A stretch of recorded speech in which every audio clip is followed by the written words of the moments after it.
Welcome everyone, this is your 21th lecture of electrostat. और हम Gauss law and its की applications कर रहे थे। इसमें हमारे 3 लेक्चर हो चुके हैं, तो आप पहले वे वाले लेक्चर कंप्लीट कर लीजिएगा, तब इस लेक्चर पे हम सबको आना है। तो लास्ट क्लास में हमने देख लिया था गोज थ्योरम की स्टेटमेंट क्या थी, उसकी वजह से कूलॉम्स लॉ को हमने प्रूव कर लिया था, और गोजियन सरफेस की कुछ प्रॉपर्टीज़ हमने पढ़ ली थी। आज गर्मी कुछ ज़्यादा ही है, ठीक है, देखते हैं जल्दी से ख़त्म करने की कोशिश करते हैं। एक क्वेश्चन कर लेते हैं पहले। इलेक्ट्रिक फ्लक्स हमने पढ़ लिया है, एक क्वेश्चन कर लेते हैं। इसका डिस्कशन हुआ था इस क्वेश्चन का पहले भी, मैंने बताया था कि आगे जाके करेंगे इस क्वेश्चन को। तो देखें तो क्वेश्चन क्या बोलता है। जैसे आपका रूम है, रूम का नीचे फ्लोर है, उसको स्क्वायर टाइप का लगा लें, ठीक है। रूम के नीचे का जो फ्लोर है उसको स्क्वायर टाइप का लगा लें, ऐसा,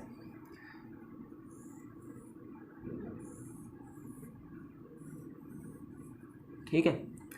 स्क्वायर है, जैसे बनाना चाहो बना लो। इसके बिल्कुल ठीक सेंटर से, स्क्वायर की साइड ए दे रखी है, इसके ठीक सेंटर से ऐसा a/2 डिस्टेंस पर एक चार्ज q रखा हुआ है, ठीक है। इसके सेंटर से ऐसा हवा में ऊपर, जैसे अगर आपका नीचे फ्लोर है, फ्लोर के बिल्कुल सेंटर में a/2 डिस्टेंस ऊपर, कमरे के बिल्कुल बीच में आ गए हम, ठीक है। वहाँ पर क्या रखा हुआ है, एक चार्ज q रखा हुआ है। तो आपको क्या करना है, find the electric flux through this square. जो ये स्क्वायर वाला सरफेस है, इसके थ्रू आपको क्या निकालना है, इलेक्ट्रिक फ्लक्स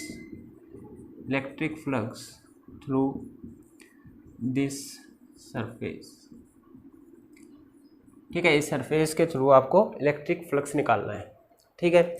देखिए, वैसे तो आपको इधर दिख रहा है इलेक्ट्रिक फ्लक्स क्या होता है, number of electric field lines crossing a surface. एक सरफेस को कितनी फील्ड लाइंस क्रॉस करनी है। पर ध्यान देना, उस स्टेटमेंट में जब गोज थ्योरम की स्टेटमेंट आई थी तो मैंने उधर बोला था जो सरफेस आपको कंसीडर करना है वो कुछ वॉल्यूम इंक्लोज किया हुआ हो, उसके अंदर कुछ वॉल्यूम इंक्लोज हुई हो। ये एग्जांपल भी दिया था, जैसे अगर मेरी स्किन को सरफेस बोलते हो, ठीक है, तो जो अंदर हड्डियाँ, मांस, जो खून है, वो वॉल्यूम हो गई। तो ये जो सरफेस है, मेरी स्किन जो सरफेस है, ये उस वॉल्यूम को इंक्लोज किया हुआ है। तो ऐसे सरफेसेस के लिए थी गोज थ्योरम। तो आपको वैसे तो दिखेगा कि पॉजिटिव चार्ज से ऐसा फील्ड लाइन एंटर करेंगी, पॉजिटिव चार्ज से फील्ड लाइन बाहर निकलती हैं, और फिर इस सरफेस से होकर इस साइड निकल आएंगी, ठीक है। तो जितनी फील्ड लाइन एंटर कर रही है उतनी फील्ड लाइंस आपके पास एग्जिट भी कर रही है। तो आप एक नज़र में देख के ऐसा बोल सकते हैं कि इसमें इलेक्ट्रिक फ्लक्स जो होगा वो जीरो होगा, क्योंकि जितनी फील्ड लाइन एंटर करी उतनी बाहर चली गई, ठीक है। पर ये सरफेस देखो, फ्लोर स्क्वायर है, जैसे कागज़ का पन्ना होता है ना, उस टाइप का सरफेस है। ये कोई वॉल्यूम इंक्लोज नहीं करता है। तो वॉल्यूम इंक्लोज नहीं करता है, तो इसके लिए डायरेक्ट ये वाला कंसेप्ट नहीं लगा देंगे हम, ठीक है। इसके लिए सोल्व करके देखेंगे हम। तो फर्स्ट स्टेप क्या था गोज थ्योरम में, कि आपको गोजियन सरफेस कंसीडर करना पड़ेगा, ठीक है। फर्स्ट स्टेप क्या था, आपको कोई गोजियन सरफेस कंसीडर करना पड़ेगा। गोजियन सरफेस एक क्लोज सरफेस होता है जिसके हर पॉइंट पे इलेक्ट्रिक फील्ड इंटेंसिटी की वैल्यू सेम होती है। कुछ ऐसी प्रॉपर्टीज़ हम लास्ट लेक्चर में इसके बारे में कर चुके हैं। पर मैंने उधर बताया था पॉइंट चार्ज के लिए स्पेरिकल ले लो, ठीक है, लाइन चार्ज के लिए सिलेंड्रिकल गोजियन सरफेस ले लो, एक सीट के लिए भी सिलेंड्रिकल ले लो। पर उन सब का मकसद आपको क्या बताना था कि इलेक्ट्रिक फील्ड इंटेंसिटी की वैल्यू सेम होनी चाहिए उन सरफेसिस पे, ताकि इंटीग्रेशन से इलेक्ट्रिक फील्ड इंटेंसिटी ई को बाहर लिया जा सके और कैलकुलेशंस इजी हो सके। वे इसलिए बताए थे सरफेस हर बार वही सरफेस हो ऐसा भी ज़रूरी नहीं है, अपनी मर्जी से भी आप ले सकते हैं, बस इलेक्ट्रिक फील्ड इंटेंसिटी की वैल्यू सेम रखनी है। तो यहाँ पे देखिए आपके पास इस सरफेस के अंदर ये कुछ ऐसा सरफेस है, इधर ऐसे नीचे की तरफ, इसके ठीक ऐसा सेंटर से a/2 डिस्टेंस पे यहाँ पे q चार्ज रखा है। तो अगर मैं ऐसे ऐसे 5 सरफेस और लगा दूं चारों तरफ, गॉसियन सरफेस इमेजिनरी होता है, वो एक्चुअल में एग्जिस्ट नहीं करता। आप एक सरफेस को क्लोज करने के लिए उसको ले लेते हैं, ठीक है। तो आपको क्या करना है, मैं क्या करता हूँ, ये जो एक स्क्वायर दिख रहा है, ऐसे ऐसे स्क्वायर में इसके चारों तरफ और लगा देता हूँ 5 और, तो ये एक क्यूब बन जाएगा। तो मैं इसको एक बार बना के इधर दिखा रहा हूँ, बना के दिखा के क्यूब भी बना देते हैं जैसे ये, उसमें मैं आपको शो कर दूंगा क्या हो रहा है, ठीक है। ये वो नीचे वाला सरफेस था जो ओरिजिनली दिया हुआ आपको, इसके सेंटर से ऐसा a/2 डिस्टेंस पे यहाँ पे एक क्यू चार्ज रखा था, आपने गॉसियन सरफेस मान लिया, मैंने एक ये स्केयर ये वाला नाम दे लेते हैं, जैसे ये P या 1 2 करके दे लेते हैं। ये 1 है, ये 2 है, ये 3 है, ये 4 है, ये 5 है, ये 6 है, ये 7 है, ये 8 है। ठीक है, इस तरीके से। तो मैंने क्या किया, 1 2 3 4 तो पहले से दे रखा था, मैंने ये 3 4 5 6 एक सरफेस तो गॉसियन बनाने के लिए एक ये कंसीडर करा, एक 5 6 7 8, एक आपके पास 1 2 7 8, एक पीछे वाला 5 4 1 8। इस तरीके से ये सरफेसेस हमने अपनी मर्जी से कंसीडर करे हैं। बाकी दिया हुआ था ये वाला आपको गिवन था, और इससे ठीक a/2 डिस्टेंस दूरी पर ये क्यू चार्ज दे रखा था। ठीक है, अब गॉसियन सरफेस तो आपकी मर्जी थी अपने आप से लेना, आप सभी को पता है ये बिल्कुल सेंटर में है, तो हर एक सरफेस इससे इक्वल डिस्टेंस पे होगा, ये बात भी क्लियर है। अगर डिस्टेंस इक्वल है तो इलेक्ट्रिक फील्ड जो इन्वर्सली प्रोपोर्शनल टू डिस्टेंस के स्क्वायर के होता था, अगर डिस्टेंस सेम है तो इलेक्ट्रिक फील्ड की वैल्यू हर जगह पे सेम होएगी। हमारा मेन मकसद गॉसियन सरफेस लेने का यही था ना कि इलेक्ट्रिक फील्ड इंटेंसिटी की वैल्यू हर जगह पे आपके पास सेम होनी चाहिए। तो अगर इससे सभी सरफेसेस का डिस्टेंस इक्वल है तो इलेक्ट्रिक फील्ड इंटेंसिटी इक्वल है, तो आप उसको कांस्टेंट लेके इंटीग्रेशन से बाहर ले सकते हैं। तो ये गॉसियन सरफेस परफेक्ट है इस केस के लिए आपके पास। ओके, अब आपको क्या करना है, गॉस थ्योरम अप्लाई करनी है और फ्लक्स निकाल देना है इस वाले सरफेस के थ्रू। ठीक है, चलो स्टार्ट करते हैं। गॉस थ्योरम क्या बोलती थी, the close surface integral of electric field, या आप बोल लो electric flux, is equal to total charge enclosed divided by epsilon naught, अगर वैक्यूम में बात हो रही है। ठीक है, यही था ना आपके पास स्टेटमेंट गॉस थ्योरम की। ठीक है, अब देखिए जो ये क्लोज सरफेस आ रहा था गॉस थ्योरम में, जो ये क्लोज सरफेस आ रहा था, ये क्लोज सरफेस यहाँ पे कौन है, ये जो सारे के सारे 6 इस क्यूब के 6 फेस जो मिलके बना रहे हैं वो वाला सरफेस है। 6 सरफेसेस मिलके ये क्लोज सरफेस बना रहे हैं, मतलब कि इस क्लोज के अंदर 6 सरफेसेस इंक्लूडेड है। मैं उनको खोल के लिख सकता हूँ, देखें कैसे, मैं इस क्लोज ई डॉट डी एस को, इस क्लोज ई डॉट डी एस को ऐसे 6 पार्ट्स में डिवाइड कर सकता हूँ। पहला पार्ट कौन सा है आपके पास, देखिए 6 सरफेसेस कौन कौन से हैं जो मिलके क्लोज बना रहे हैं। एक तो ये वाला है, 1 2 3 4 वाला। ठीक है, इनके कुछ नाम दे लें, या जैसे मान लो मैं इस सरफेस को ए नाम दे रहा हूँ, सरफेस ए की बात कर रहा हूँ। आप 1 2 3 4 भी लिख सकते हैं, मैं सरफेस ए का नाम दे रहा हूँ। ठीक है, surface A E dot d s, आपने ई डॉट डी एस निकाला सरफेस ए में, plus E dot d s ही निकाला सरफेस बी में।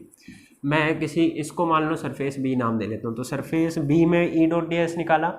मैं ये बता रहा हूँ कि क्लोज जो है ये इन 6 सरफेस से मिलके बना है, तो या तो 6 को अलग अलग लिख लो या एक ही बार में क्लोज लिख लो, बात एक ही है आपके पास। ओके, 2 हो गए। थर्ड वाला सी सरफेस, किसी इसका नाम ले लिया, मान लो सी सरफेस जो सबसे ऊपर था, ई डॉट डी एस इसके अंदर भी आया है, प्लस डी ये इधर वाला दिख रहा है, इसको डी नाम दे लिया, ई डॉट डी एस इसके अंदर भी आया है। अब 2 कौन से बच गए, एक सबसे पीछे वाला उसका नाम ई दे लिया, और एक ये सबसे आगे वाला 2 3 6 7 जो सबसे आगे वाला है उसका नाम एफ दे लेंगे। ठीक है, तो एक डी में, एक ई में, और एक आपके पास एफ में, ई डॉट डी एस, ई डॉट डी एस, और ये अल्टीमेटली लास्ट में जाके क्यू बाई एप्सिलॉन नॉट के बराबर होना है। तो मैंने क्या किया, इस क्लोज सरफेस को खोल दिया है। ओके, गर्मी बहुत ज़्यादा है। ठीक है, इस चीज़ को यहाँ पे आगे लिखते हैं, देखिए क्या बनता है।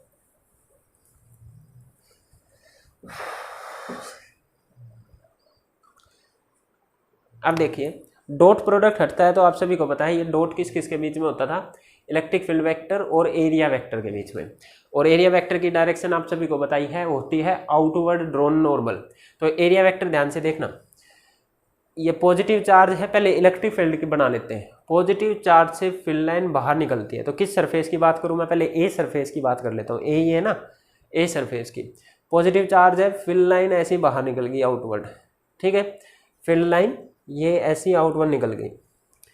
ए सरफेस जो ये नीचे था इसका आउटवर्ड ड्रॉन नॉर्मल, इस पे नॉर्मल किधर बनेगा पहले ये बताओ। इस पे नॉर्मल देखो ऊपर भी बन सकता था, नॉर्मल परपेंडिकुलर लाइन होती है, नॉर्मल इस पे नीचे की तरफ भी बन सकता था, पर आउटवर्ड कौन सा है, नॉर्मल। एरिया वेक्टर में हरदम आउटवर्ड ड्रॉन नॉर्मल लेना है। ये वाला अगर मैं देखूँ ये तो इनवर्ड है, इनवर्ड वाला नहीं लेना आपको, आपको लेना है आउटवर्ड ड्रॉन नॉर्मल। ठीक है, तो हमने क्या किया, जो ये ए सरफेस था, ये ए सरफेस, इस पे छोटा सा ds एरिया कंसीडर करा, इलेक्ट्रिक फील्ड इस पे बाहर की तरफ और इसका नॉर्मल वेक्टर भी बाहर की तरफ। ठीक है, ये ए सरफेस को मैं इधर लिख लेता हूँ, ए वाले को प्रोडक्ट खोल लेता हूँ, ये क्लोज हट गया था हमारे पास। ठीक है, ई ds दोनों एक ही डायरेक्शन में है तो कोस कितना बनेगा, 0 डिग्री। सबको पता है डॉट हटता है तो कोस थीटा आता है। Theta is the angle between area vector and electric field. E first vector का मैग्नीट्यूड, सेकंड वेक्टर का मैग्नीट्यूड इनटू में cos of angle between them. अब ई भी बाहर है, एन भी बाहर है, तो दोनों एक ही डायरेक्शन में है तो एंगल कितना हो गया, 0 डिग्री। ए सरफेस सोल्व हो गया। अब बी की बात कर लेते, बी सरफेस, बी ये वाला इलेक्ट्रिक फील्ड, पॉजिटिव चार्ज से फील्ड लाइंस बाहर निकलती हैं। यहाँ पे छोटा सा ds आपने कंसीडर करा था, इलेक्ट्रिक फील्ड बाहर की तरफ। इसका नॉर्मल वेक्टर किधर बनेगा, नॉर्मल वेक्टर कौन सा होता है, आउटवर्ड ड्रॉन नॉर्मल बनाना होता है एरिया वेक्टर में, तो आउटवर्ड ड्रॉन नॉर्मल भी इसी तरफ बनेगा। तो इसमें भी इलेक्ट्रिक फील्ड और एरिया वेक्टर एक ही डायरेक्शन में है, एंगल 0 बनेगा। तो बी वाले के लिए भी आपने लिख दिया ई ds कोस 0 डिग्री। ठीक है, प्लस सी वाले के लिए देख लेते हैं। ठीक है, सी कौन सा था हमारे पास, ए ये हो गया, बी ये हो गया, सी ये सरफेस है। अब देखो पॉजिटिव चार्ज से फील्ड लाइन ऐसे बाहर की तरफ निकलती है, निकल गई। इसका एरिया वेक्टर भी ऐसा आउटवर्ड, आउटवर्ड तो ऊपर की तरफ ही बनेगा, तो ये इलेक्ट्रिक फील्ड भी ऊपर, नॉर्मल वेक्टर भी ऊपर, तो यहाँ पर भी 0 का एंगल बन रहा है। तो यहाँ पर भी क्या आ गया आपके पास, ई ds कोस 0। प्लस ऐसे डी सरफेस के लिए देखेंगे, पॉजिटिव चार्ज से फील्ड लाइन बाहर, इससे नॉर्मल वेक्टर भी आउटवर्ड बाहर की तरफ, तो यहाँ पर भी 0 का एंगल बन गया, ई ds कोस 0। ठीक है, ऐसे ही आप चेक करते जाएंगे ना, तो ई और एफ में भी ऐसा ही बनने वाला है, ई पीछे वाला है, एफ आगे वाला है, तो यहाँ पर भी वही केस होगा। तो हर एक में यही बन गया, ई ds कोस 0 और ई ds कोस 0। ठीक है, सबको अगर सॉल्व करेंगे, देखिए इलेक्ट्रिक फील्ड इसकी वैल्यू कांस्टेंट रहेगी हर पॉइंट पे। क्यों, इस सरफेस पे हर पॉइंट पे, क्योंकि ये इससे इक्वल डिस्टेंस पे है। इक्वल डिस्टेंस पे है तो आप इसको बाहर भी ले सकते हैं, वरना इसको देखिए ऐसे लिख सकते हैं, ई ds कोस 0 कितना होता है 1, ये कितना बना ई ds, दूसरा भी कितना बना ई ds, तीसरा भी कितना बना ई ds, सब यही बनेंगे ना आपके पास, 6 बार ई ds आ गया। और ये क्या होता है, flux through surface A plus flux through surface B plus flux through surface C, सब का मिला के टोटल क्लोज सरफेस का फ्लक्स निकल के आएगा। इन सब को जोड़ूंगा तो मैं, तो ये तो 6 टाइम ई ds आ गया, 6 टाइम ई ds आ गया। और ये बराबर किसके चल रहा था, E enclosed divided by epsilon naught, E enclosed divided by epsilon naught. यहाँ से आपके पास ई ds किसके बराबर आ गया, ठीक है, Q enclosed divided by 6 epsilon not. क्योंकि मैंने सबको एक ही में इकट्ठा कर दिया तो आप इसको क्लोज लगा सकते हैं अब यहाँ पे। ठीक है, सबको एक ही में इकट्ठा करके लिख दिया तो अब यहाँ पे क्लोज लगा सकते हैं, सबको अलग अलग लिख रहे हैं तो क्लोज हटा लेना है। तो ई ये आपके पास जो मैंने ये लिखा है यही तो फ्लक्स होता था, इलेक्ट्रिक फ्लक्स। फॉर्मूला क्या आया, क्यू इंक्लोज, कितना चार्ज इंक्लोज किया हुआ है, दरवाजा बंद करें, कितना चार्ज इंक्लोज किया हुआ है इस सरफेस ने, पूरा का पूरा क्यू चार्ज इंक्लोज किया हुआ था ना, तो ये आ गया Q divided by 6 epsilon not. तो इतना फ्लक्स होगा आपके पास। ठीक है, इस सरफेस से कितना फ्लक्स होगा, क्यू बाई 6 एप्सिलॉन नॉट। किसी भी सरफेस से, इससे जरूरी नहीं, इससे भी क्यू बाई 6 एप्सिलॉन नॉट जा रहा होगा, इस वाले से पूछ लेते हैं, इससे भी क्यू बाई 6 एप्सिलॉन नॉट, इससे भी क्यू बाई 6 एप्सिलॉन नॉट। ऐसा क्यों हुआ, देखिए गोस थ्योरम ने ये बोला था किसी भी सरफेस के अंदर अगर क्यू चार्ज इंक्लोज है तो टोटल जो फ्लक्स होगा वो enclose divided by epsilon not के बराबर होगा। ठीक है, ये पूरे सरफेस से निकलता है। एक बार दोबारा से बता रहा हूँ, गोस थ्योरम ने क्या बोलना था आपको कि किसी भी सरफेस के अंदर जितना चार्ज इंक्लोज होगा तो जो नेट फ्लक्स होगा वो Q enclosed by epsilon not होगा। शॉर्ट में इस चीज़ को डिस्कस कर रहे हैं। गोज ने क्या बोला कि जो नेट फ्लक्स होगा ये आपके पास क्यू बाई एप्सिलॉन नॉट के बराबर होता है। ये पूरे सरफेस के अक्रॉस है, पर आपसे पूछा किस किस के अक्रॉस गया है, बस इस वाले नीचे वाले सरफेस के अलोंग। ठीक है, पूरे सरफेस के अलोंग, पूरे क्लोज सरफेस के along Q by epsilon not है, तो इस छोटे से के अलोंग कितना होगा ये आपको निकालना है। तो पूरा सरफेस कितनों से मिलके बना है, 6 क्लोज सरफेसिस से मिलके बना है, तो 6 क्लोज सरफेसिस का मिलके तो क्यू बाई एप्सिलॉन नॉट है। तो एक के बाटे में कितना आया, सबको अगर बराबर बराबर मिल रहा है तो एक जो ये नीचे वाला जो सरफेस था, जो एक फेस है, फेस बोलते हैं इसको क्यूब का, ठीक है, जो एक फेस है उसके बाटे में कितना आया, डिवाइडेड बाई 6। अगर 6 में क्यू बाई एप्सिलॉन नॉट है तो हर एक को इक्वल डिवाइड हो रहा है, तो डिवाइड बाई 6 करके बांट लो। ठीक है, तो किसी भी एक सरफेस, एक फेस के अलोंग जो फ्लक्स की वैल्यू होगी वो होगी Q by 6 epsilon not. Okay, I hope आपको समझ में आ गया होगा। इसी टाइप का एक और क्वेश्चन देख रहे हैं। क्यू बाई 6 एप्सिलॉन नॉट आ गया था ना। अब की बार क्या है आपके पास, क्यूब जो चार्ज रखा था ना, एक क्यूब आपको दे रखा है और जो चार्ज रखा है आपके पास उस क्यूब के एक कॉर्नर पे रखा हुआ है और आपको इलेक्ट्रिक फ्लक्स निकालना है। तो ये आपके पास सेकंड क्वेश्चन है। क्वेश्चन क्या बोलता है, देखिए जैसे आपके पास इस तरीके का एक क्यूब है, पहले छोटा बना लेते हैं। ये एक क्यूब है, क्यूब के किसी एक कॉर्नर पे, जैसे ये वाला कॉर्नर लगा लेते हैं, इस कॉर्नर पे एक क्यू चार्ज रखा हुआ है। कोई भी कॉर्नर दे रखा है, किसी कॉर्नर पे एक क्यू चार्ज रखा है, आपको ऐसे वाला भी ले सकते हैं। ओके, मैंने मान लिया इस पे क्यू चार्ज रखा है, तो आपसे क्वेश्चन पूछा है कि जिस भी कॉर्नर पे चार्ज रखा है उसके जो बिल्कुल सामने वाला, जो ये वाला फेस है, उसके जो बॉडी डायगोनल बनेगी ना, उसके सामने उधर वाला फेस, इसके अक्रॉस आपको क्या निकालना है, इलेक्ट्रिक फ्लक्स। इसके अक्रॉस आपको क्या निकालना है, इलेक्ट्रिक फ्लक्स। मान लो अगर इस कोने पे रखा होता तो आपको इसके अक्रॉस निकालना था, उस कोने पे रखा है तो इसके अक्रॉस, इधर रखा है तो इसके अक्रॉस। ठीक है, ऐसा जिधर भी बॉडी डायगोनल इसकी मिलती है ना, ये बॉडी डायगोनल ये बनेगी आपके पास, ये वाला कॉर्नर और वो वाला कॉर्नर बॉडी डायगोनल बनाता है क्यूब की, तो ये वाले इसके अक्रॉस आपको इलेक्ट्रिक फ्लक्स निकालना है। ठीक है, क्वेश्चन समझ में आया?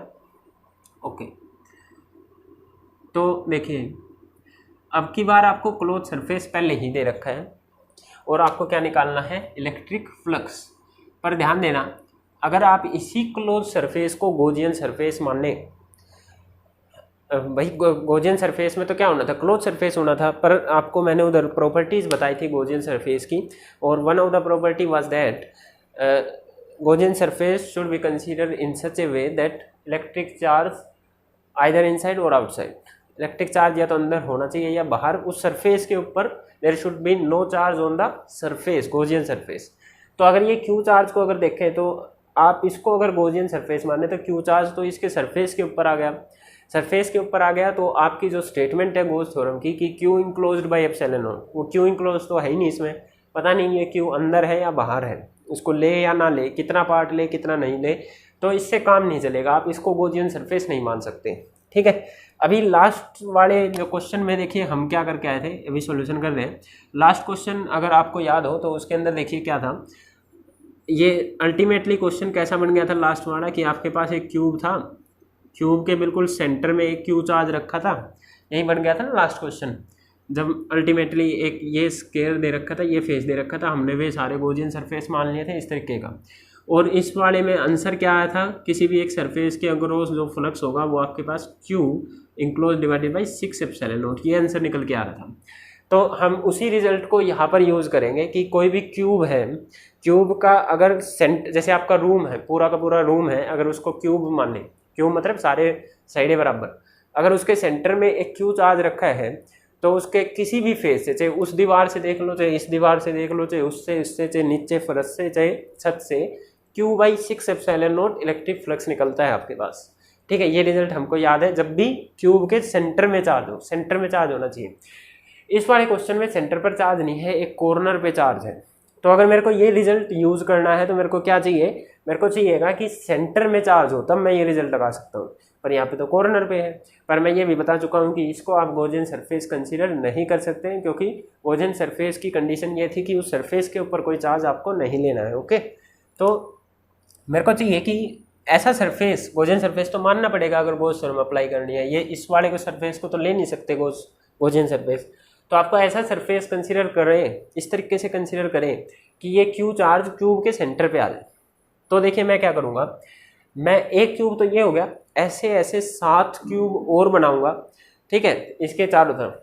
आपको अगर केमिस्ट्री में आपने सॉलिड स्टेट पढ़ा हो, फिजिक्स में तो नहीं पढ़ा होगा अभी, तो आपको पता होगा कि एक क्यूब का एक कॉर्नर 8 क्यूब शेयर कर सकते हैं। इसके इधर एक क्यूब इस साइड में, देखिए मैं दिखा देता हूँ कैसे। जैसे ये एक चार्ज रखा है, एक क्यूब आप इधर बना सकते हैं इस साइड।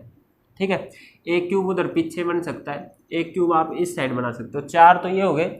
ऐसे ही 4 पेयर, एक नीचे ये, एक उस साइड जो नीचे बनेगा उस पीछे वाले के नीचे, एक इस साइड ये, और एक इस वाले के पीछे, इस वाले के नीचे जो बनेगा। इस तरीके से 8, ठीक है, पार्ट शेयर करते हैं। जैसे अगर रूम के, आप अपने रूम के कॉर्नर की बात करें, अपने रूम में देख लेना, इधर देखने की जरूरत नहीं है। अपने रूम का एक कॉर्नर देखना ऊपर वाला, उसको एक तो यही रूम शेयर कर रहा है।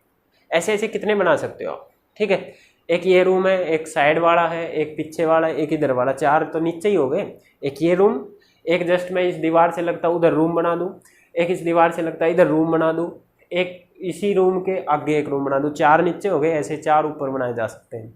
ठीक है, तो आप अपने रूम पे ये अप्लाई करके देख सकते हैं। तो एक कॉर्नर को लेके 8 कमरे बना सकते हैं आप एक तरीके से। तो एक कॉर्नर को 8 क्यूब शेयर करते हैं आपके पास। ओके, तो ऐसे ऐसे मैं क्या करूँगा, एक तो बना ही हुआ था क्यूब, ऐसे ऐसे 7 क्यूब और इसके चारों तरफ बना दूंगा।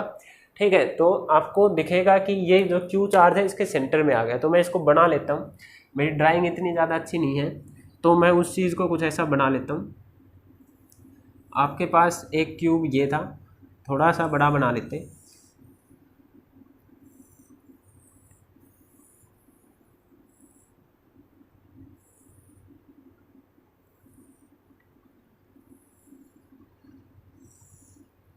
ठीक है, क्या करो आप,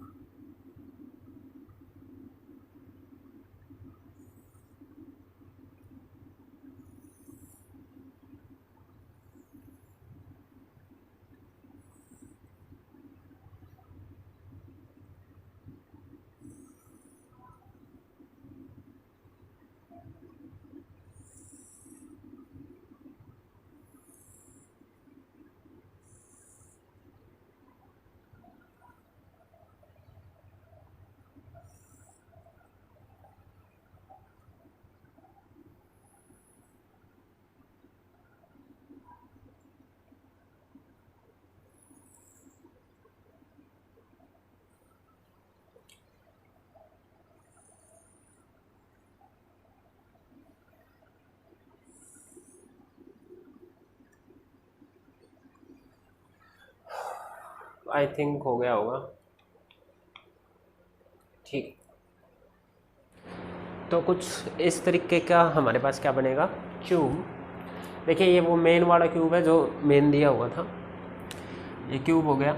इसके इधर कॉर्नर पे आपके पास एक क्यू चार्ज रखा है, और जो इलेक्ट्रिक फील्ड इंटेंसिटी निकालनी थी इस वाले सरफेस की, इससे रिलेट करो। इसको देखो, ये क्यू चार्ज है, इस वाले सरफेस पे आपको क्या निकालना था, इलेक्ट्रिक फ्लक्स निकालना था। ओके, मैंने बताया था इस कॉर्नर को 8 क्यूब शेयर करते हैं, 4 कमरे नीचे। देखिए एक तो ये वाला बन गया नीचे क्यूब, इस वाले के नीचे ये वाला कमरा, एक इधर ये वाला कमरा, एक ये पीछे दिख रहा है, एक ये पीछे दिख रहा है। 4 तो नीचे, ऐसे ही 4 ऊपर दिख रहे हैं। 4 यहीं से देख लो, एक कमरे की छत ये आ गई, एक की ये आ गई, एक की ये आ गई, एक की ये आ गई। ठीक है, इस तरीके से 4 ऊपर 4 नीचे, तो 8 क्यूब मैंने इसके साइड में बना दिए। ठीक है, आई नो ड्राइंग मेरी बहुत ज़्यादा ख़राब है, पर थोड़ा बहुत समझ में आ गया होगा। देखिए ये बनाया कैसे, मैंने एक बार जल्दी से बता देता हूँ। बनाने की ज़रूरत नहीं है आपको दिमाग में रखना है कि ऐसे बना सकते हैं, पर मैं बनाना बता देता हूँ कैसे बनाया मैंने ये। जैसे आपके पास एक क्यूब बना लो पहले, ठीक है, इस तरीके से एक क्यूब बनाया। ऑलराइट, इसके हर एक कॉर्नर पे पहले आप ऐसा गोला बना लीजिए। ठीक है, ये वैसे आप सॉलिड स्टेट में सीखते हैं, NaCl का स्ट्रक्चर होता है। जो भी आपके पास एजिज है इस क्यूब की, जो ये लाइनें हैं, उनके सेंटर पर ऐसे डॉट डॉट लगा लें, हर जगह पे सेंटर पर, हर जगह इनके सेंटर पर ऐसे डॉट बना लो। ठीक है, इनको मिला दीजिए, इससे जैसे ये मिला दिया, इससे जैसे ये मिला दिया, नीचे वाला भी इससे ये मिला दिया, इससे ये मिला दिया। 4 कमरे की छत बन गई ऊपर, 4 का नीचे फ्लोर बन गया, ऐसा दिख रहा है। ये मिला दिया आपने, ये मिला दिए। अब इस वाले को इधर मिला दो, इस वाले को इधर मिला दो। ऑलराइट, ठीक है। अब क्या करना है आपको, इस ऊपर वालों को नीचे वालों से भी मिलाओ। ऊपर वालों को ऐसा नीचे वाले से मिला दिया, यहाँ पर भी डॉट रखना है जहाँ पे लाइन से मिला है। ऊपर वाले को नीचे वाले से मिलाओ, ठीक है, जहाँ पे लाइन से मिला उधर डॉट बनाना है। ठीक है, बीच वालों को भी मिला दो, यहाँ से यहाँ तक बीच वालों को भी मिला दो, और जहाँ बीच में मिला है उधर भी एक लाइन लगा दो। ओके, ठीक है, तो आपका बन गया क्यों 4, एक ये दिख रहा है, एक पीछे दिख रहा है, एक ये, इसके उस साइड ये और ये, इस तरीके से देख लेना। आप बनाना चाहो तो बना लेना। ठीक है, वो समझाने के लिए आपको किया था, बन गया। अब ये देखो, जो ये पूरा बड़ा बना है ये भी तो एक क्यूब ही है। हालांकि 8 क्यूब उसमें मिलके बने हैं, पर 8 क्यूब सारे मिलकर भी तो एक, अगर पूरे बड़े को देखा जाए तो वो एक क्यूब ही बना है, जिसका ये 4 पार्टीशन में बटा हुआ एक पूरा का पूरा फेस ये बन गया। 4 पार्टीशन में बटा हुआ एक पूरा का पूरा फेस ये बन गया। भाई अगर आप इन बीच वाली लाइनों को भूल जाओ तो ये एक फेस, ये एक पूरा बड़ा दूसरा फेस, ये एक पूरा बड़ा तीसरा फेस, एक पीछे वाला, एक आगे वाला, एक नीचे वाला, 6 फेस हो गए ना। तो ये बड़ा सा एक क्यूब है। और अल्टीमेटली ये क्यूब बनाने से हुआ क्या, देखिए ये सब गॉसियन सरफेस माने मैंने जो 7 क्यूब बनाए। अब ये क्यू चार्ज जो रखा हुआ था, ये ध्यान से देखो ये है क्या क्यू। एक बार मैं बाकी को वो कर रहा हूँ, रब कर रहा हूँ इसको विजुलाइज करने के लिए, जो ये डार्क किया है बाकी को रब कर रहा हूँ। ठीक है, देखिए आपके पास क्या कंडीशन बनी है, एक क्यूब है, यहाँ पे क्यू चार्ज है, इस फेस के अलावा आपको इलेक्ट्रिक फ्लक्स निकालना था, और ये क्यू चार्ज इस पूरे बड़े वाले क्यूब के तो सेंटर में दिख रहा है हमको। इससे उधर भी उतना ही डिस्टेंस, इधर भी इतना डिस्टेंस, इधर भी, नीचे भी, ऊपर भी, सब जगह एक जैसा डिस्टेंस है। तो जो ये क्यू चार्ज है अल्टीमेटली उस बड़े वाले क्यूब के सेंटर में आ गया। ठीक है, और इसका रिजल्ट तो हम पिछले क्वेश्चन में करके आ चुके हैं। इसका रिजल्ट क्या था, जब भी किसी क्यूब के सेंटर पर जितना भी चार्ज रखा होगा, उस क्यूब में जो नेट फ्लक्स निकल के आएगा किसी एक फेस के अलोंग, वो क्या होता था आपके पास, जितना चार्ज सेंटर पे रखा है डिवाइडेड बाई 6 एप्सिलॉन नॉट, ये आंसर होता था। पर ध्यान देना, ये जो आंसर होता था उस पूरे क्यूब के एक फेस के अलोंग आता था। अगर पूरे क्यूब में बोला जाए तो क्यू बाई एप्सिलॉन नॉट। फिर हमने बोला था कि 6 फेस होते हैं, हर एक के बाटे में 1/6 आएगा, तभी तो जुड़ के क्यू बाई एप्सिलॉन नॉट बनेगा। तो किसी एक फेस के अलोंग 1/6 पार्ट आता है। अब क्या है, ये तो आता है पूरे बड़े क्यूब के सेंटर में क्यू चार्ज रखा है तो किसी एक पूरे फेस के अलोंग। पर क्वेश्चन में आपसे इस पूरे फेस का नहीं पूछ रखा अबकी बार, आपसे तो इतने से पार्ट का पूछा है। क्वेश्चन में पूरे फेस का थोड़ी पूछा हुआ है आपका। तो जो ये क्यूब जो 7 क्यूब के बीच में आ गया है, इसके बस इतने से पार्ट में फ्लक्स पूछा है, इतने से भी। अगर इस पूरे का पूछता तो answer Q by 6 epsilon not आता, पूरे फेस का पूछता तो क्यू बाई 6 एप्सिलॉन नॉट आता, पर कितने का पूछा है, इतने से हिस्से का। ठीक है, तो अब आपको क्या पता है, पिछली बार की तरह इस पूरे फेस के अलोंग तो क्यू बाई 6 एप्सिलॉन नॉट है, तो इतने से हिस्से के अलोंग कितना आएगा। अब ये क्यूब है तो ये वाला जो खाना है, ये खाना है, ये खाना है, ये सब बराबर के हैं तो सब में इक्वल डिवाइड होगा। अब पूरे में Q by 6 epsilon not divide हो रहा है, तो इतने से में कितना डिवाइड होगा, 4 पार्ट में बटा हुआ है पूरा फेस 4 इक्वल पार्ट्स में बटा हुआ है। तो अगर पूरे को क्यू बाई 6 एप्सिलॉन नॉट मिल रहा है तो इस इतने से हिस्से को कितना मिलेगा, सबको बराबर बांट दो, 4 पार्ट कर दो इसके, 4 पार्ट करोगे तो जो आंसर आएगा आपके पास फ्लक्स का कितना आएगा, 1/4। 4 पार्ट में बांट दिया आपने उस फ्लक्स को। ठीक है, और एक को बराबर मिल रहा है चारों में बराबर बटना है तो 1/4 + 1/4 + 1/4 इस तरीके से। तो आंसर आपके पास इस अकेले इसका कुछ भी नाम दे लो, मान लो ABCD, तो flux through ABCD will be equal to Q/24 तो ये आपके पास आंसर हो जाएगा। ठीक है, Q/24 ड्राइंग पे मत जाना, कोई ज़रूरी नहीं है ड्राइंग बनाना। तो ये था आपके पास नेक्स्ट क्वेश्चन।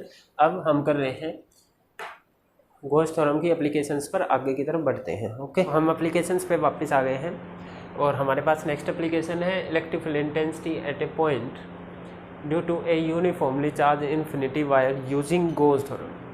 ठीक है, यूजिंग गॉस थ्योरम लिखा हो तो गॉस थ्योरम से कर देना, गॉस थ्योरम से इजी पड़ता है। वैसे ये आपको मैंने कूलॉम्स लॉ से भी प्रूव करके दिखाया था। एक बार कूलॉम्स लॉ से जल्दी से बताता हूँ। कूलॉम्स लॉ में कैसे किया था, आपके पास ऐसा वायर होता था इन्फिनिटी लॉन्ग, ठीक है, इन्फिनिटी तक इधर गया हुआ है, इन्फिनिटी तक इधर गया हुआ है। आपको किसी पी पॉइंट पर इलेक्ट्रिक फील्ड इंटेंसिटी निकालनी थी। वहाँ पे प्रोसीजर ये होता था, जब भी कंटिन्यूअस चार्ज डिस्ट्रीब्यूशन होता था तो आप क्या करते थे, एक छोटा सा एलिमेंट कंसीडर करते थे जिस पे चार्ज कुछ dq आ गया, जिसकी लेंथ कुछ dl होती थी। इसकी वजह से इस पॉइंट पर पॉजिटिव चार्ज की वजह से एक छोटी सी इलेक्ट्रिक फील्ड इंटेंसिटी आउटवर्ड, ठीक है, dE। फिर आप क्या करते थे, एक ऐसा ही एलिमेंट इधर कंसीडर करते थे, उतना ही चार्ज उतना ही लेंथ का, ये मान लो सेंटर है, फिर उससे एक इलेक्ट्रिक फील्ड इंटेंसिटी इधर हो गई थी DE को आप लिखते थे एक पॉइंट चार्ज की वजह से, ये इतना स्मॉल चार्ज होता था, इसको आप पॉइंट चार्ज मान लेते थे, तो K/d3/r², इस टाइप का फॉर्मूला लगाते थे और फिर आप इसको इंटीग्रेट करते थे, ठीक है, -∞ से +∞ तक, तब आपके पास जाके कहीं जाके आंसर आता था ये। ठीक है, इंटीग्रेशन में भी आपको सब्सटीट्यूशन करना पड़ता था tan थीटा वाला, तो बहुत लंबा सा ये क्वेश्चन हो जाता था। वहाँ पे बहुत बड़ी सी डेरिवेशन करी थी आप कूलॉम्स लॉ के, जस्ट जब कूलॉम्स लॉ वाला लेक्चर हुआ था उससे जस्ट नेक्स्ट वाले लेक्चर में इसको देख सकते हैं। ठीक है, कंटिन्यूस चार्ज डिस्ट्रीब्यूशन वाले में मिलेगा आपको ये। वहाँ पे मैंने बताया था कि यहाँ पे इतना जो ये बड़ा डेरिवेशन करा है इसको गॉस लॉ से हम 2 ही लाइन में कर लेंगे। तो आप इसको चेक करना उधर जाके कितनी बड़ी डेरिवेशन करी थी, और आप गॉस लॉ से जब इसको करेंगे तो उसको चेक करना कितनी छोटी सी ये डेरिवेशन हो जाएगी। पर वहाँ पे एक फ़ायदा ये था, हमने बोला था कि अगर फाइनाइट वायर है तो गॉस लॉ अप्लाई नहीं कर सकते, बताऊंगा क्यों। और आल्सो हमने किसी एक एंड पर भी निकाला था, वायर के किसी एंड पॉइंट पर भी इलेक्ट्रिक फील्ड इंटेंसिटी निकाली थी, वही DE मान लिया, इसकी वजह से यहाँ पे फील्ड लिखा DE, एक छोटा सा चार्ज मान के, वही इंटीग्रेशन वगैरह का ही प्रोसेस था उधर भी। तो आप देखना कि वो आपके पास लगभग 1.5 पेज की डेरिवेशन हमने उधर की थी, और वो अब यहाँ पे जाके कितना 2 ही लाइन में हो जाएगी वो देख रहे हैं। ठीक है, एक बात क्लियर थी हमको कि जब ये दोनों आपके पास इलेक्ट्रिक फील्ड इंटेंसिटी उधर बन रही थी, इन दोनों वेक्टर है ना भाई, इलेक्ट्रिक फील्ड इंटेंसिटी वेक्टर होती है, 2 वेक्टर किसी एंगल पर एक्ट कर रहे हैं तो उनका रिजल्टेंट डायगोनल के अलोंग जाता है, और अगर दोनों वेक्टर इक्वल मैग्नीट्यूड के हैं तो डायगोनल बिल्कुल सेंटर में बनती है। ठीक है, तो इन दोनों का जो नेट बन के आएगा वो इधर सेंटर पे बन के आएगा। इसी चीज़ को आप यहाँ पर भी निकालते तो इस तरफ ही इसकी वैल्यू निकल के आती। तो अल्टीमेटली देखिए क्या बोल रहे हैं, अगर आपके पास ये पॉजिटिव चार्ज है, इस पर आप एक एलिमेंट कंसीडर करते हो, इसकी वजह से इलेक्ट्रिक फील्ड इधर कंसीडर करते हो, इसकी वजह से इलेक्ट्रिक फील्ड इधर, और अल्टीमेटली उनका रिजल्ट इस तरफ आएगा। रिजल्टेंट यहाँ पर चेक करते तो रिजल्टेंट इस तरफ आता, यहाँ चेक करते तो एक एलिमेंट ये मान लेते, एक यहाँ मान लेते तो आंसर अल्टीमेटली इधर आता, यहाँ चेक करते तो आंसर अल्टीमेटली ऊपर आता, यहाँ ऊपर यहाँ नीचे। मतलब कि इस वायर से जो फील्ड लाइंस है ये ऐसे आउटवर्ड निकल रही है, ये बात हमको क्लियर है। ठीक है, ये बात गॉस लॉ से पहले से ही पता है हमको, गॉस लॉ से भी पहले से पता है, कूलॉम्स लॉ के टाइम से ही पता है कि इलेक्ट्रिक फील्ड इंटेंसिटी जो है ऐसे आउटवर्ड बनेगी इस वायर से। ठीक है, पॉजिटिव वायर है, पॉजिटिव चार्ज से फील्ड लाइन वैसे भी बाहर निकलती है, तो ये बात हमको क्लियर थी कि फील्ड लाइन ऐसे आउटवर्ड बनेगी। ठीक है, तो ये ना ये चीज़ हमको गॉसियन सरफेस कंसीडर करने में हेल्प करेगी। तो ये बात क्लियर है, ये लास्ट में किया था हमने, वहाँ पे 1.5 पेज की डेरिवेशन थी, बहुत लंबे स्टेप चले गए थे इंटीग्रेशन के। अब यहाँ पे देख रहे हैं कैसे इसको हम 2 ही लाइन में कर रहे हैं यूजिंग गॉस लॉ। आप चाहे तो कूलॉम्स लॉ से भी कर सकते हैं, पर अगर लिखा गया कि गॉस लॉ से ही करना है तो गॉस लॉ से ही करना है आपको। कूलॉम्स लॉ से वैसे भी बड़ा बन रहा था तो क्या करेंगे। ठीक है, एक बात क्लियर है, इलेक्ट्रिक फील्ड इंटेंसिटी हमारे पास आउटवर्ड बन रही है इस वायर से, तो ये गॉसियन सरफेस कंसीडर करने में हेल्प करेगा। तो आपके पास एक इन्फिनिटी लॉन्ग, सपोज करो पॉजिटिवली चार्ज वायर है, पॉजिटिवली चार्ज, वायर पे चार्ज कैसा है, पॉजिटिव। नेगेटिव भी ले सकते हैं आप, कोई दिक्कत नहीं, नेगेटिव में बस फील्ड की डायरेक्शन उलट जाएगी, ठीक है। इन्फिनिटी लॉन्ग है, वहाँ पर भी इन्फिनिटी तक गया हुआ है, इस तरफ भी, ठीक है। अब आपको इलेक्ट्रिक फील्ड इंटेंसिटी सपोज करो इस पी पॉइंट पे निकालनी है, ठीक है। इस पी पॉइंट पे इलेक्ट्रिक फील्ड इंटेंसिटी निकालनी है, कहीं पर भी हो सकता है पी पॉइंट, इन्फिनिटी वायर का आपको एंड नहीं पता होता, आपको नहीं पता किधर है, ठीक है। तो हमको क्या करना है, फर्स्ट स्टेप क्या होता था गॉस थ्योरम लगाने का, कि आप गॉसियन सरफेस कंसीडर करें जो कि क्लोज होता था। गॉसियन सरफेस के लिए मैंने बताया हुआ था आपको, पॉइंट चार्ज हो तो कोशिश करें स्फेरिकल ले ले, आपके पास लाइन चार्ज हो लेंथ जैसा तो उसके लिए सिलेंड्रिकल ले ले। तो यहाँ पे लेंथ वाला है तो हम क्या करेंगे, अच्छा वो गॉसियन सरफेस का दूसरा रूल क्या था, गॉसियन सरफेस को उस पॉइंट से गुजार दो जिस पर इलेक्ट्रिक फील्ड इंटेंसिटी निकालनी है। तीसरा रूल क्या था, उस पर कोई भी चार्ज नहीं होना चाहिए, या तो चार्ज अंदर रहे या चार्ज बाहर रहे। तो ये पी पॉइंट से जाता हुआ मैंने एक सिलेंड्रिकल गॉसियन सरफेस मान लिया ऐसा, ठीक है, सिलेंड्रिकल गॉसियन सरफेस मान लिया। इस गॉसियन सरफेस को आप इन्फिनिटी लेंथ का नहीं मानेंगे, इसको क्यों इन्फिनिटी का करेंगे, इसकी भी कुछ लेंथ होगी, वो मैंने मान ली कैपिटल एल, ठीक है। ये कैपिटल एल वायर की जो कैपिटल एल लेंथ है इसके अंदर इंक्लोज है, बाकी इन्फिनिटी तक का वायर बाहर है, उस तरफ की इन्फिनिटी तक का वायर बाहर है, इस सरफेस से बाहर है। इस सरफेस के अंदर जो आया है बस वो एल लेंथ का वायर आया आपके पास। ऑलराइट, क्लियर है। मान लो चलो इतनी बात क्लियर होगी। अभी जो ये वायर है इससे इस पी पॉइंट का डिस्टेंस इसकी इस रेडियस सी के बराबर होएगा। ये रेडियस मान सपोज करो मान ली कैपिटल आर, ठीक है, आपकी मर्जी है स्मॉल आर मानो या कैपिटल आर। तो सिलेंडर है तो ये वाला डिस्टेंस भी आपके पास कैपिटल आर ही होगा, ठीक है। फिर स्टेप क्या होता था आपके पास गॉस थ्योरम में, अगर आप गॉस लॉ अप्लाई करें तो गॉस लॉ क्या बोलता है, electric flux through any close surface, जिसको आप इस तरीके से लिखते थे E dot d s, the surface integral of electric field will be equal to total charge enclose in that surface divided by epsilon naught. ये गॉस लॉ की statement थी। ऑलराइट, फिर आपको क्या करना होता था, ई डॉट डी एस को खोलना होता था। ई डॉट डी एस में जो डॉट प्रोडक्ट होता है ये आपके पास इलेक्ट्रिक फील्ड इंटेंसिटी और एरिया वेक्टर के बीच में होता है। तो पहले एरिया वेक्टर को कंसीडर कर लो। जिस पी पॉइंट पे आपको इलेक्ट्रिक फील्ड इंटेंसिटी निकालनी है वहाँ पे आपने ऐसा छोटा सा एरिया डी एस मान लिया, ठीक है। ये जो डी एस लिखा है वो वाला एरिया। एरिया वेक्टर की डायरेक्शन कौन सी होती है, आउटवर्ड ड्रॉन नॉर्मल। अगर इधर अंदर की तरफ बना देता तो इनवर्ड हो जाता, ठीक है। ऊपर की तरफ बनाया है तो ये आपके पास आउटवर्ड ड्रॉन नॉर्मल हो गया, क्लियर है। अब इलेक्ट्रिक फील्ड लाइन की डायरेक्शन क्या होगी, ई की डायरेक्शन क्या होगी, तो ये अभी पहले ही डिस्कस किया है कि इलेक्ट्रिक फील्ड हरदम इससे आउटवर्ड होगा। यहाँ देखे तो इस तरफ होगा, वहाँ देखे तो इस तरफ होगा। इलेक्ट्रिक फील्ड लाइन ऐसे आउटवर्ड होगी हर जगह पे, ठीक है। तो इलेक्ट्रिक फील्ड की डायरेक्शन भी वही है, एरिया वेक्टर की भी डायरेक्शन वही है। तो आप ई डॉट डी एस को क्या लिख सकते हैं, ई डी एस डॉट हटता है तो कोस थीटा आता है, और क्योंकि दोनों एक ही डायरेक्शन में है ई भी और एरिया वेक्टर भी, तो एंगल आपके पास 0 degree, that will be equal to Q enclosed divided by epsilon naught, ठीक है। अब बात करें कि इंटीग्रेशन में E d s cos zero तो 1 हो गया, बच गया आपके पास इंटीग्रेशन में ई डी एस। ई की बात करूँ तो ई हर जगह पे इस सरफेस पे सेम होगा, क्योंकि ये पॉइंट इस वायर से आर डिस्टेंस पे है, यहाँ इस सरफेस पे इस पॉइंट पे बात करता तो ये भी आर ही डिस्टेंस पे है, ये पॉइंट भी आर ही डिस्टेंस पे है, ये पॉइंट भी आर डिस्टेंस, तो हर एक का डिस्टेंस सेम है। और electric field inversely proportional to square of the distance होता है। अगर डिस्टेंस सेम है तो इलेक्ट्रिक फील्ड सेम होगा। डिस्टेंस के साथ फील्ड चेंज होता है, डिस्टेंस ही चेंज नहीं हो रहा तो फील्ड क्यों चेंज होगा, ना चार्ज चेंज हो रहा है, ठीक है। तो अगर आपके पास डिस्टेंस चेंज नहीं हो रहा है तो ई है जो वो आपके पास कांस्टेंट होएगा इस पूरे सरफेस के ऊपर, ठीक है। Constant on the Gaussian surface, on the Gaussian surface. अगर इलेक्ट्रिक फील्ड इंटेंसिटी आपके पास कांस्टेंट है तो ये इंटीग्रेशन से बाहर आ जाएगी। इंटीग्रेशन से बाहर कांस्टेंट चीज़ें इंटीग्रेशन से बाहर आ जाती है, तो ई बाहर आ गया, अंदर बचा आपके पास डी एस का इंटीग्रेशन कोस 0 1 हो गया, that will be equal to Q enclose, उस सरफेस के अंदर कितना चार्ज इंक्लोज है अभी हमें नहीं पता, डिवाइडेड बाई एप्सिलॉन नॉट, इतना आ गया, ओके, ठीक है। हमको तो इलेक्ट्रिक फील्ड इंटेंसिटी निकालनी है, उससे मतलब है। उसके लिए पहले इस ds का इंटीग्रेशन सोल्व करना पड़ेगा और आपको ये q इंक्लोज्ड पता होना चाहिए। तो let's go towards the q enclose कि कितना चार्ज इस सरफेस के अंदर इंक्लोज है। तो भाई इसके अंदर तो l लेंथ का ही वायर आया है, टोटल वायर इसके अंदर आ जाता तो टोटल वायर पे जितना चार्ज है वो का वो लिख देता, पर टोटल वायर इसके अंदर नहीं है, बस l लेंथ का वायर है।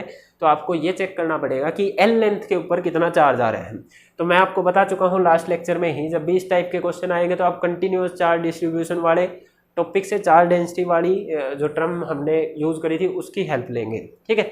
तो let lambda be the charge density of this wire, इसको मैं यहाँ लिख लेता हूँ, ठीक है। क्या कर रहा हूँ मैं, लेट चार्ज डेंसिटी, इसके पास वन डायमेंशन है ये, इसके पास कौन सी चार्ज डेंसिटी होगी, lambda. Let lambda linear charge density, lambda be linear charge density of this wire, अब जो चार्ज डेंसिटीज होती है ना ये चेंज नहीं होती है, यूनिफॉर्मली चार्ज वायर दे रखा है, तो यूनिफॉर्म वालों के लिए चार्ज डेंसिटी आपके पास चेंज नहीं होती है, ठीक है, क्लियर है। पूरे वायर की भी लैम्डा है, इस एल लेंथ की भी लैम्डा ही होगी आपके पास। और स्टार्टिंग में मैं मान लेता हूँ let Q, capital Q is the total charge on the wire, ठीक है। कैपिटल Q जो है वो आपके पास पूरे वायर के ऊपर चार्ज है, ठीक है। या फिर मान लो कि आपके पास, ठीक है चलो इतना ही मान लिया, टोटल इस पे पूरे का पूरा जो वायर है ना इन्फिनिटी लेंथ का, उसके ऊपर टोटल Q चार्ज था। इंक्लोज वाला नहीं बोल रहा, पूरे वायर की बात कर रहा हूँ मैं आपके पास, ठीक है। तो आपके पास लैम्डा का जो फॉर्मूला होता है, लैम्डा का फॉर्मूला ये क्या होता है, चार्ज पर यूनिट लेंथ। कितनी भी लेंथ, लैम्डा तो सेम रहता है आपके पास, पूरे वायर के लिए बात कर लो, चाहे आपके पास जितनी लेंथ आपने इंक्लोज करी है उसके लिए बात कर लो, तो लैम्डा का फॉर्मूला क्या होता है, चार्ज पर यूनिट लेंथ, इस तरीके से, ठीक है। तो यहाँ से आप Q इंक्लोज की बात कर रहे हो, L लेंथ में जो चार्ज इंक्लोज हुआ है उसकी बात कर रहे हैं, ठीक है। Q enclosed divided by L is equal to lambda, तो यहाँ से Q इंक्लोज्ड किसके बराबर आ जाएगा, लैम्डा इंटू L के बराबर। ये लाइन कंसीडर करने की जरूरत नहीं है, ठीक है, इसका हमने कहीं यूज ही नहीं किया। ये Q इंक्लोज्ड ये वाला Q नहीं है, ये Q इंक्लोज वो है जो बस इस क्लोज सरफेस के अंदर आया है, ओके। तो ये लाइन बेशक मत लिखना, टोटल वायर के चार्ज का हमको कोई मतलब ही नहीं, क्योंकि वायर जो क्लोज सरफेस है उससे आउटसाइड वाला चार्ज फ्लक्स में कंट्रीब्यूट ही नहीं करता है। तो टोटल चार्ज वाली लाइन बेशक से इसको रब कर देना, इसकी जरूरत नहीं है, ठीक है। तो लैम्डा का फॉर्मूला क्या होता है आपके पास, लैम्डा का फॉर्मूला क्या था, charge per unit length. Charge कितना, इसके अंदर जितना भी चार्ज होगा उसको Q इंक्लोज लिख रहे हैं, यूनिट लेंथ, इसकी लेंथ कितनी है L, तो Q इंक्लोज की वैल्यू कितनी आ गई यहाँ से, लैम्डा इंटू L, ठीक है। तो चार्ज इंक्लोज को क्या लिख सकता हूँ मैं, लैम्डा इंटू में L divided by epsilon not. अब इलेक्ट्रिक फील्ड इंटेंसिटी तो निकालना है, बच गया हमारे पास ds को सोल्व करना। तो E इंटू में जब आप इस ds को देखें तो ds पहले था क्या, जो ये कर्व सरफेस था, सिलेंडर का जो कर्व सरफेस होता है उसके ऊपर एक छोटा सा एरिया आपने कंसीडर करा था ds, ठीक है।